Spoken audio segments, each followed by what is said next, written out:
Hi, my name is Drishana, and this is my medical electronics project demonstration video. So this is my circuit. The objective is to acquire the sound output of a heartbeat from a stethoscope, which completes to be a biomedical signal processing system. So what is a heartbeat acquisition system?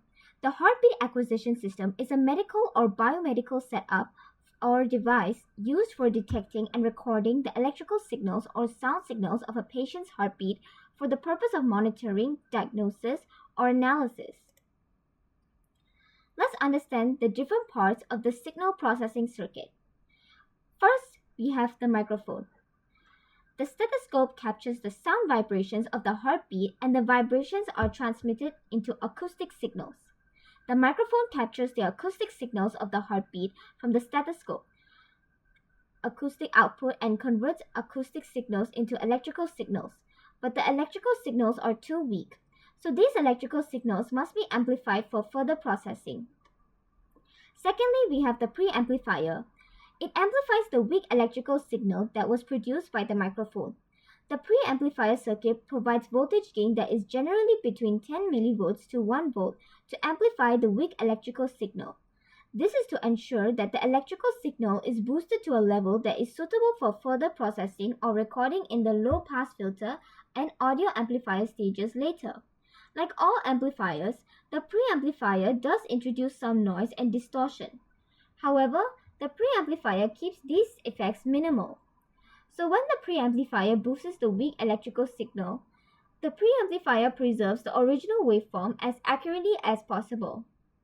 This is to help ensure that the signal can be used for further filtering and amplification. Thirdly, we have the low-pass filter. To prevent distortion to sound, the low-pass filter eliminates unwanted high-frequency noise or unwanted environmental sounds. It only allows relevant frequencies to be retained. This is to help clarify the sound. Then we have the audio amplifier. It further amplifies the filtered signal to drive the speaker. The signal gets converted back into a clear and audible sound that can be clearly heard through the speaker. This ensures the preservation of the quality and detail of the sound after filtering. Lastly, we have the speaker. The speaker converts the amplified electrical signal into an acoustic signal to produce clear and audible heartbeat sounds. The preservation of sound quality and detail depends on the entire signal chain, especially on how clean the signal is amplified and filtered before reaching the speaker. Let's analyze stage 1, the preamplifier. IC1A TL072 is a dual noise JFET junction field effect transistor input general purpose operational amplifier. This op-amp provides a voltage gain which is somewhere between 10 mV to 1 volt but does not provide current. It is used to amplify the small sound signals coming from the stethoscope. This is used in pre-amplification stage of the audio signal. The operational amplifier is connected to a bandpass filter, so the amplification depends on the frequency, which means only a certain range of frequencies can pass through the bandpass filter and be amplified by the op-amp. The op-amp's high input impedance, low output impedance, low noise, and wide bandwidth are the factors that make it suitable for use in audio processing and other applications where precision is a highly important factor. This circuit here is a fixed gain closed loop non-inverting op-amp. Capacitor C1 at 10 microfarad blocks the DC bias voltage from the input. Capacitor C4 at 10 microfarad is a coupling capacitor that couples the output from the first amplifier.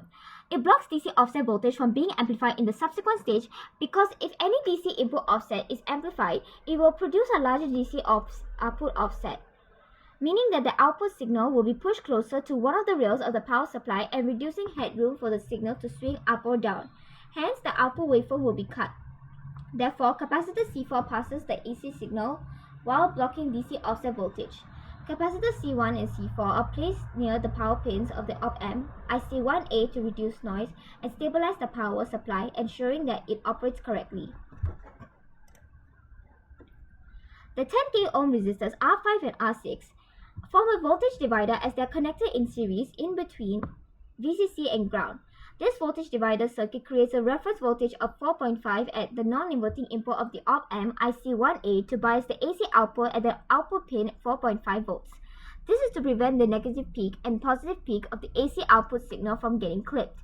Hence, biasing the AC output at 4.5 volts will allow us to see the full waveform on the oscilloscope. The resistors R2 and R3 and capacitor C2 and C3 form the bandpass filter. The 10k ohm resistor R3 and the 220k ohm resistor R2 are used to provide a gain of 23. The 680 picofarad capacitor C2 and 220k ohm resistor R2 form a pole to ensure stability. The 1 microfarad capacitor C3 is a bypass capacitor which contributes to the stability of the system. So for the function generator, I put 1 kHz for frequency and 200 mV/Vpp for amplitude.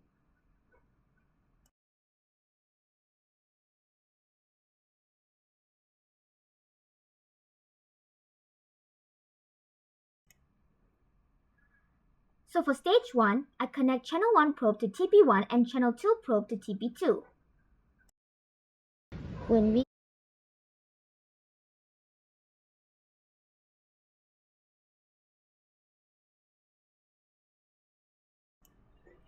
And you can see that for my input, it's 200 mV/Vpp, and for the output at TP2, I got 3.36 volts. Let's analyze the table of values. Pin remains constant at 200 mV/Vpp as the amplitude remains constant. The frequency, however, gradually increases.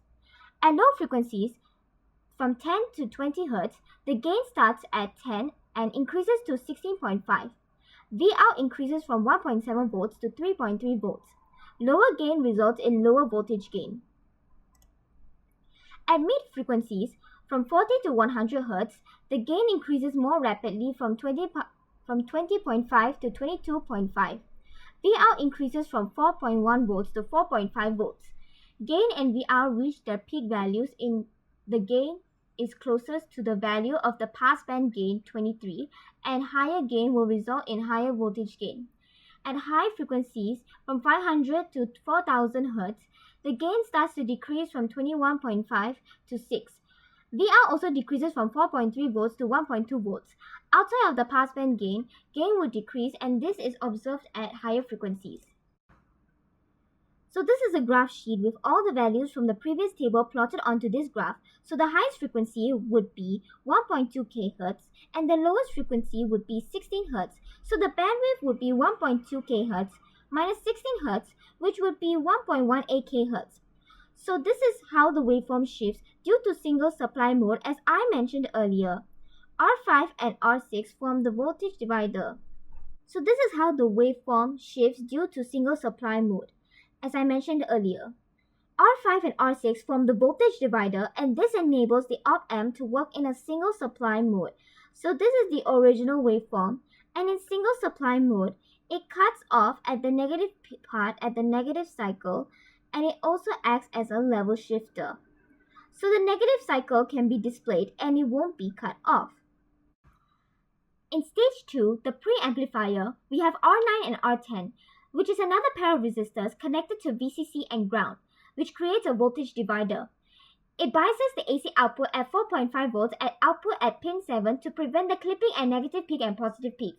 100k ohm trimmer P1 and 10k ohm resistor R4 in the negative feedback loop are to set the gain of the non-inverting amplifier plane. P1 is a trimmer, which is a variable resistor used to fine-tune various parameters in electronic circuits. In this circuit, it's used to fine-tune the voltage gain of the amplifier. Hence, we can easily adjust the feedback resistance in the amplifier circuit. The negative feedback loop allows the output of pin 7 to be fed back to the input of pin 6.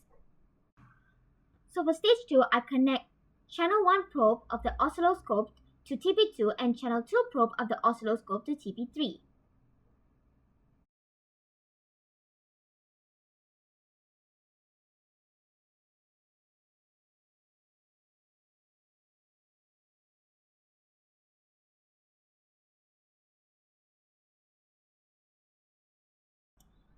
So you can see that my input at TP2 is 3.04 volts and my output at TP3 is 6 volts.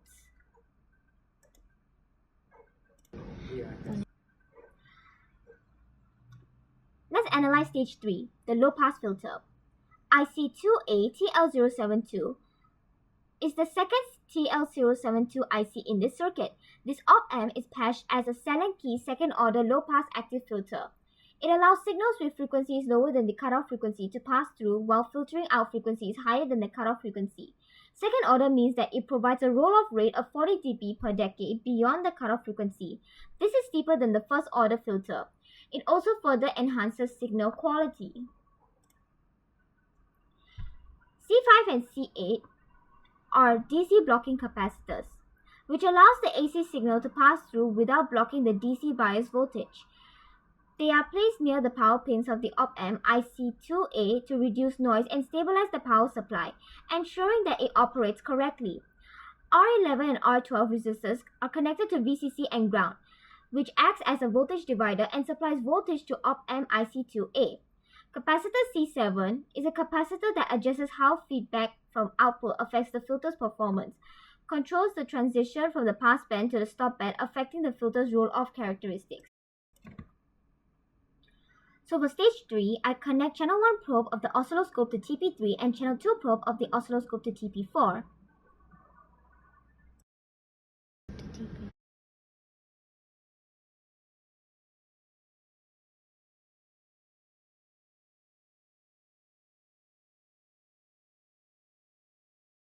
So the voltage that I have at TP3, which is the input, is 6.08 volts, and the output that I got at TP4 is 4.21 volts. I'll show you how the trimmer at stage 3 is able to control the output of TP4. As I turn the trimmer, both outputs have changed.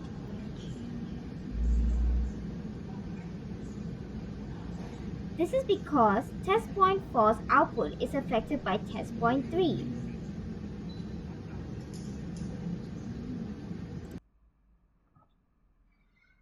Now let's analyze the table values for lab 2.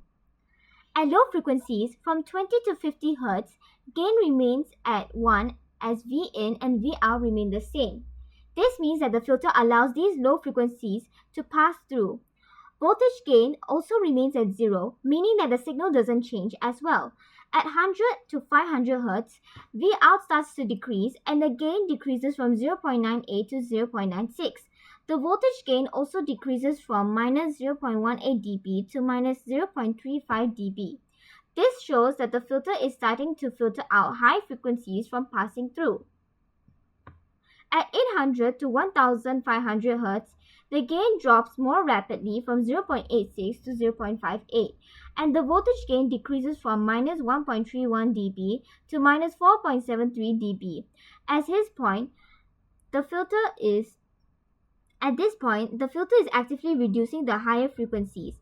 At 2000 to 4000 Hz, the filter's effect is the most obvious, with the gain dropping from 0.34 to 0.13. The voltage gain has the biggest drop, from minus 9.37 dB to minus 17.56 dB. The high frequencies are being filtered out, only allowing low frequencies to pass through. Lastly, for stage 4, the audio amplifier, we have IC3 LMN386N1.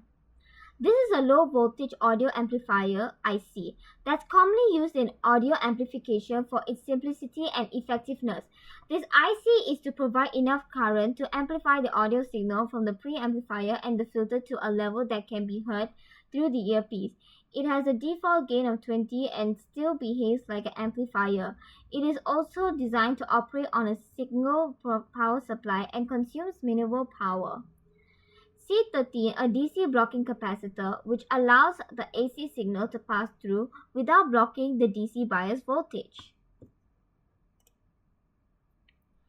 P2, a trimmer, is a variable resistor used to fine-tune various parameters in electronic circuits. Terminal E is connected to the audio signal, whereas terminal A is connected to ground. Together, these terminals form a variable voltage divider. This allows the amplitude of the input signal to the amplifier to be controlled, so the user can adjust the volume of the audio output. We connect 0.047 microfarad capacitor C15 and 10 ohm resistor R17 to the circuit in stage 4 because a loudspeaker is connected to the amplifier. The loudspeaker acts as an inductive load, especially at high frequency.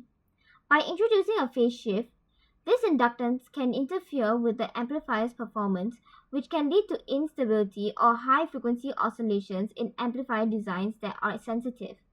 To resolve this, we need a Zobel network consisting of capacitor C15 and resistor R17 connected in parallel with the speaker. This RC network compensates for the increasing impedance caused by the speaker's inductance. This helps to maintain a more resistive and stable load for the amplifier at high frequencies. Capacitor C15 allows high-frequency energy to be safely diverted, while resistor R17 prevents excessive current through the capacitor and ensures a controlled impedance. This RC network improves amplifier stability and reduces the risk of oscillation without affecting the amplifier's gain. All in all, this Zobel network serves as a load compensation network that protects the amplifier and ensures more consistent and clean audio performance.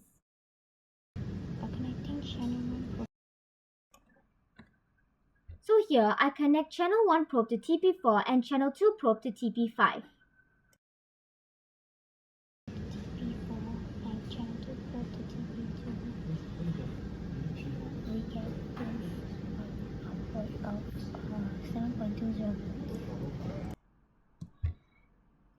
So the input at TP4 is 4.48 volts and the output voltage that I got at TP5 is 7.20 volts. As I turn the trimmer, both outputs have changed. This is because test point 5's output is affected by test point 4.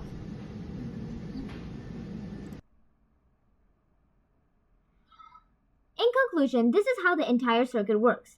Firstly, the bias signal is amplified by IC-TL072, a dual low noise JFET operational amplifier. It then goes to the same IC, but is configured as a negative feedback loop amplifier to reduce amplitude and phase errors. It moves on to the second IC TL072, a Salin key second order low pass active filter that allows low frequencies to pass through and filters high frequencies to reduce noise. It lastly passes through IC-LM385N1, an audio amplifier that will amplify the signal further to a level where the user can hear the audio clearly through the earpiece. This is the end of my presentation. Thank you.